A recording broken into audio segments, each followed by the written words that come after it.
એક મારવાડી કાનફૂટો ગેબી બાવો ભગવાન શ્રીહરિ સાથે દ્રોહથી વેર લેવા માટે મોટા રસાલા સાથે ગુજરાત કાઠિયાવાડમાં ફરતો હતો. એની સાથે કેટલીક રામકીઓ તથા ભારે બળકમદાર હથિયારબંધ મારવાડીઓ રહેતા હતા.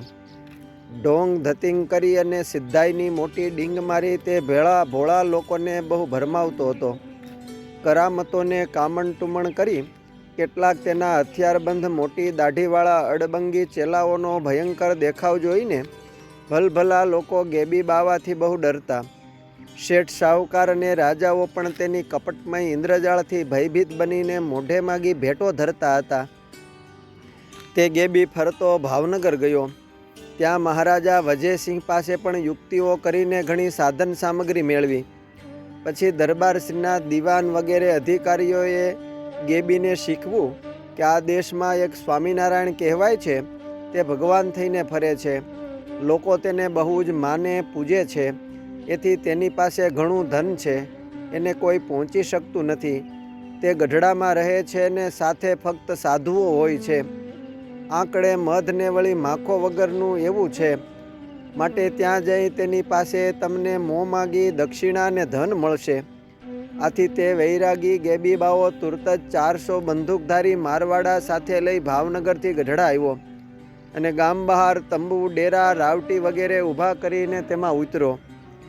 દાદા ખાચરના કારભારી લાધા ઠક્કર ભારે વ્યવહાર કુશળ અને મહાબુદ્ધિશાળી તેમજ સમય સૂચક ચતુર પુરુષ હતા. તે ગેબીની છાની પ્રવૃત્તિથી વાકેફ થઈ શ્રીજી મહારાજ પાસે આવ્યા અને સન્મુખ બેઠા. આથી મહારાજે લાધા ઠક્કરને પૂછ્યું કે કેમ આવ્યા છો? ત્યારે તેમણે કહ્યું કે મારવાડી કાનફૂટો ગેબી વૈરાગી બાવો ભેળા 400 બંદૂકધારી લઈને 2 દાડાથી અહીં આવ્યો છે અને દગામાં છે. બહુ ક્રૂર પ્રકૃતિનો માથાભારે દગાબાજ માણસ છે. દ્વેષી લોકોએ ખૂબ શીખવી ચડાવીને મોકલો છે. માટે આપણે ચેતવું જોઈએ. શ્રીજી મહાપ્રભુ તો અંતર્યામીપણે બધું જાણતા હતા. છતાં અજાણ્યા થઈને બોલ્યા કે 2 દાડાથી એ અહીં આવ્યો છે ને અમને તમે વાત કેમ ન કહી? ત્યારે લાધા ઠક્કર કહે કે મહારાજ, તમે ગ્રામ્ય વાર્તા કરવાની બંધી કરી છે એટલે તમારી આગળ કાંઈ પણ વાત કરી શકાતી નથી. ત્યારે મહારાજે ટંટો, તોફાન કે ખૂનખરાબી ન થાય તે માટે સમાધાન બુદ્ધિથી વિચાર કરીને ગેબીનો અભિપ્રાય જાણવા સારું તેની પાસે તેઓને મોકલા. શ્રીહરિની આજ્ઞાએ બ્રહ્માનંદ સ્વામી, દાદા ખાચર, લાધા ઠક્કર તેમની પાસે ગયા. ત્યારે તે ગેબી તંબુ વચ્ચે ઢોલિયા ઉપર બેઠેલો અને તેની બંને બાજુ પર સ્ત્રીઓ પંખા લઈને પવન નાખતી હતી. ચારે તરફ મોટા દાઢીવાળા મારવાડી ભરેલા હોકા હાથમાં લઈને બેઠા હતા. સાધુઓને આવેલા જોઈને તે ગેબી બોલ્યો કે તંબુની અંદર આવો. ત્યારે લાધા ઠક્કરે કહ્યું કે અમારા સાધુઓ જ્યાં બાઈઓ હોય ત્યાં જઈ શકે નહીં. બાઈઓ અડી જાય તો તેમને ઉપવાસ કરવો પડે. માટે સ્ત્રીઓ બહાર જાય તો સાધુઓ અંદર આવે. પછી સ્ત્રીઓ બહાર ગઈ એટલે બ્રહ્માનંદ સ્વામી વગેરે તંબુમાં ગયા ને ગેબી પાસે બેઠા.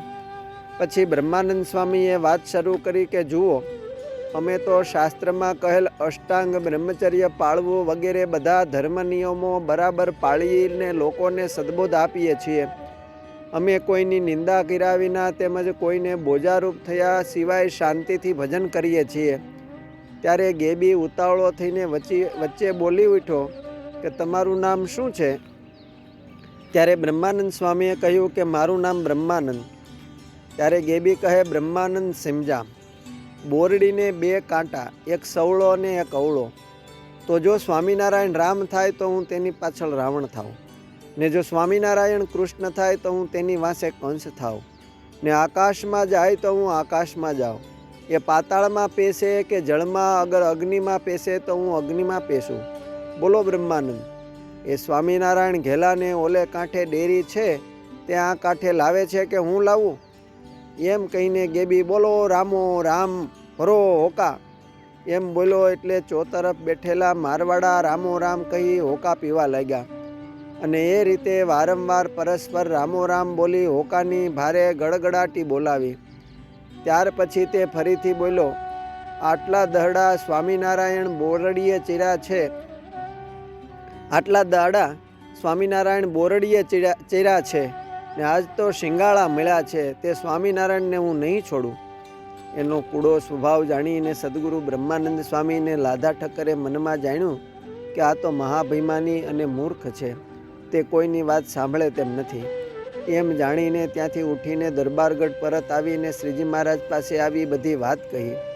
એ ગેબી અતિ અભિમાની છે ને સાથે માણસો છે તે પણ બધા અડબંગી છે, એટલે જરૂર ઝઘડો કરશે, માટે આપણે આગળથી ચેતવું જોઈએ. પછી મહારાજે દાદા ખાચરના ભાગ્યા સહુ યુવાન આહીરોને બોલાવ્યા અને પાળા તથા કાઠીઓને હથિયાર બંધાવી તૈયાર કર્યા. સાધુઓએ પણ ધોકા લીધા અને સચ્ચિદાનંદ સ્વામીએ હળ લીધું. શ્રીજી મહારાજ પોતે પણ કસુંબલ વસ્ત્રો પહેરી ઢાલ તલવાર લઈને તૈયાર થઈને બેઠા. ત્યાં ગેબીનું નગારું વાગ્યું એટલે 400 બળકમદાર હથિયાર બાંધી ગામમાં પ્રથમથી આવી કુબા કરીને રહ્યા હતા તે સર્વે ભેળા મળી હથિયાર બાંધી ગામમાં આવી પહોંચ્યા. ત્યારે સોમલા ખાચર બોલ્યા કે મહારાજ, આજ તો તમે અમારી રમત જુઓ, તમે અહીં જ વિરાજો. તો પણ મહારાજ ઢાલ તલવાર લઈને ચાલ્યા ત્યારે બ્રહ્માનંદ સ્વામી નિત્યાનંદ સ્વામીએ મહારાજની કેળ જાલીને મહારાજને બેસાડી દીધા. દરબારગઢનો દરવાજો ઉઘડો ને સોમલા ખાચર આદિક સુરવીર ભક્તો બહાર નીસર્યા. એ વખતે ગેબીને એવું ભયાનક લશ્કર દેખાણું કે તેથી તેને એમ થઈ ગયું કે આજ સ્વામિનારાયણ કોઈને જીવતા નહીં મેલે. એમ જાણી અતિ ભય પામી પોતાના ઘોડા ઉપરથી ઉતરીને કોઈ મારવાડીના કુબામાં સંતાઈ ગયો ને બીજા આડાવડા ભાગી ગયા ને દિવસ પણ અસ્ત થયો. એ વખતે શ્રીજી મહારાજે કેસરીસિંહને માનસિંહ બે દાદા ખાચરના ચાકર હતા, તે બહુ શૂરવીર હતા, તેને બોલાવીને કહ્યું કે તમે 2 જણ છુપી રીતે તપાસ કરી જે કુબામાં ગેબી સંતાણો હોય ત્યાં જઈને એમ બોલો કે અમને સ્વામિનારાયણે મોકલા છે ને કહ્યું છે કે નીકળ બહાર, કેમ સંતાણો છો? સ્વામિનારાયણ ઘેલાને ઓલે કાંઠે દેરી છે તેને આ કાંઠે લાવે છે, પણ પ્રથમ गोलियां की टपाटपी होगी भी और बाद में देरी को इस किनारे पर लाएंगे. પછી તે બંનેએ જ્યાં ગેબી સંતાણો હતો ત્યાં જઈને એ પ્રમાણે કહ્યું. તેથી અતિશય ભય પામીને ગેબી પાછલી રાત્રિએ ભાગી ગયો. આ પ્રસંગે સોમલા ખાચર, સુરા ખાચર, મોકા ખાચર આદિ સૌ કાઠી દરબારોને, સૌ પાર્ષદો અને સૌ આહિર યુવાનોએ ખરું ક્ષત્રિય ખમીર બતાવીને ખરે ટાણે શ્રીહરિની આજ્ઞાએ સૌ પોતપોતાના દેહનો વિચાર કર્યા વગર લડાઈ લડવા તૈયાર થયા હતા. અસ્તુ. જય સ્વામિનારાયણ. આદર્શ ભક્ત ગાથામાંથી.